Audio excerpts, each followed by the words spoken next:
Well, it's been a long time since I've been on, and I'm sorry, but I've been laying here thinking about my son that died 2 years ago. Such a beautiful, beautiful man. 33 years old.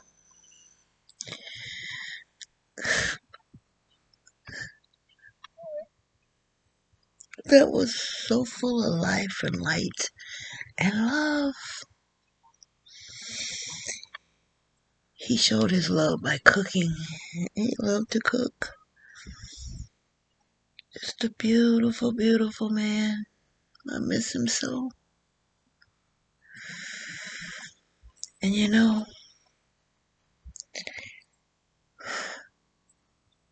this music that I'm listening to um, reminds me of him. Listen to the violins, how they cry. They touch your heart and your soul, like he touched everybody's heart and soul. Just beautiful, beautiful, just beautiful music.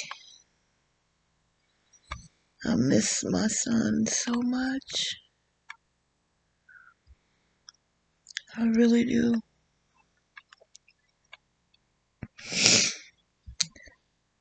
I'm going to tell you an interesting story. I left my husband. It was July 31st last year. After going through a lot of deceit, a lot of mind manipulations. He's a covert narcissist and an empath. So he was sucking all my energy, just sucking it, sucking it. And I had been trying to leave him for 3 years. But every time I got right to doing it, something would happen. And I'm wise enough to know that when I have delays, it's not to happen. I think they call it divine timing. Well, this time, everything kind of fell into place, and I left. And I moved 800 miles away from him. And when I got to where I am now, the day that I got here, it was mass confusion, bullshit, which is why I lived 800 miles in the other direction. But I came back. I guess maybe, a couple months after being here, there was another family member living in the house, and I always felt this strange something when I was around this person. Like they were, something was weighing them down. And I always asked him, what's wrong? He had lost his mother, my sister, so I'm like a, surrogate mother, the cool auntie. And he would never tell me, but I knew it was something there deep bothering him. Now I'm mothering, really mothering and nurturing this young man. Well, when my son transitioned, my son had a really, really severe case of rheumatoid arthritis. And the Humira that they were giving him, this doctor just didn't do it. So he took Percocets, which he was getting off the street. Now,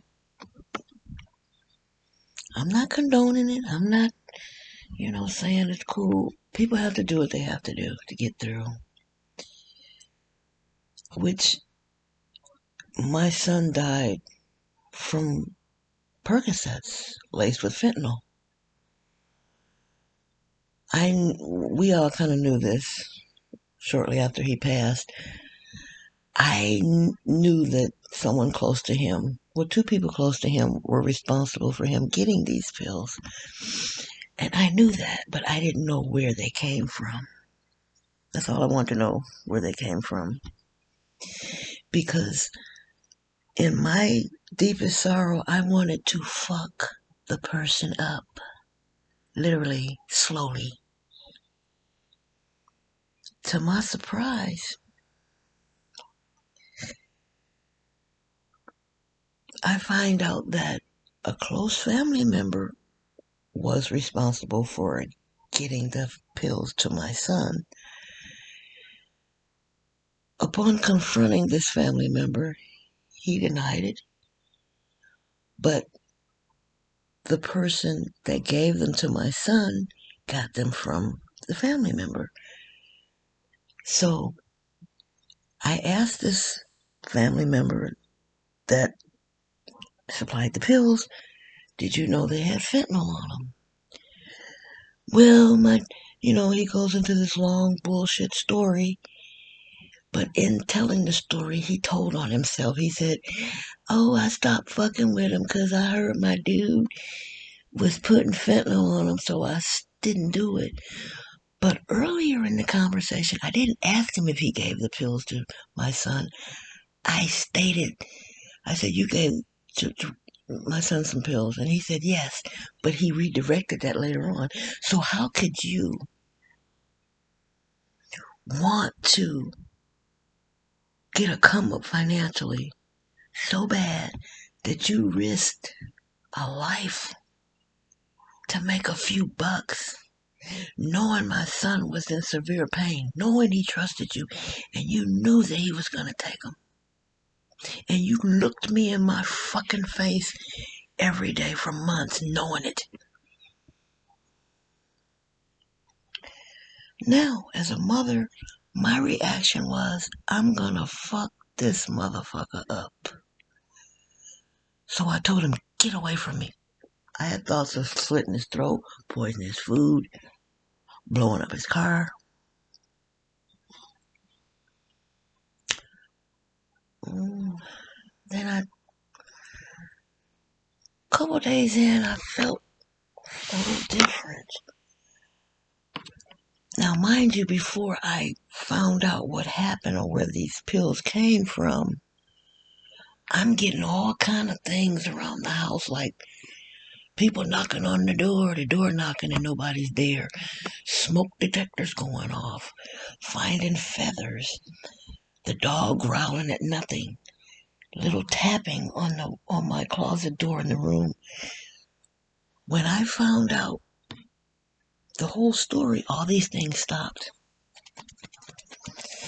Now, with me being kind of spiritually in tune, it dawned on me that my son was trying to get my attention because I'm dealing with the individual that is responsible for his death in an indirect way.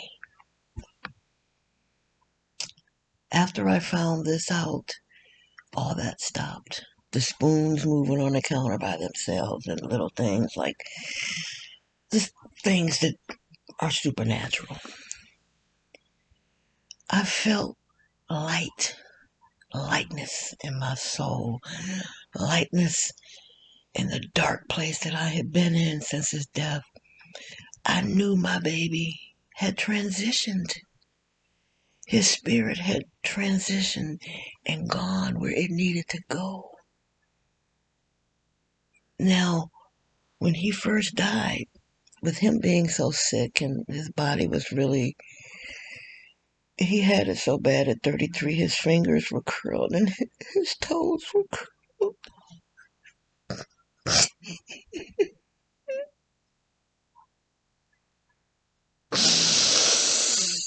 I'm sorry.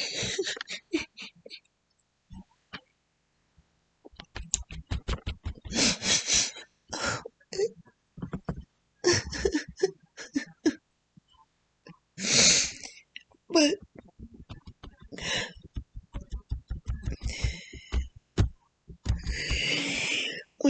shortly after he died, I would ask, baby, come to me, please. I want to see you. I want to talk to you. And he would come to me in a dream. And the first dream, he was like a zombie, bloated and, you know, just couldn't, like a zombie. The second dream, he was less zombie-ish. The third dream, a little more whole. The fourth dream, his upper body was normal, but his bottom legs and things were real bloated, and he's watching TV.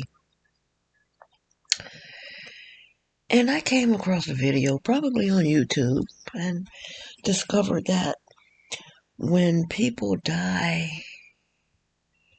from really debilitating sicknesses, their spirit is not strong. When they die, their spirit has to go somewhere and replenish.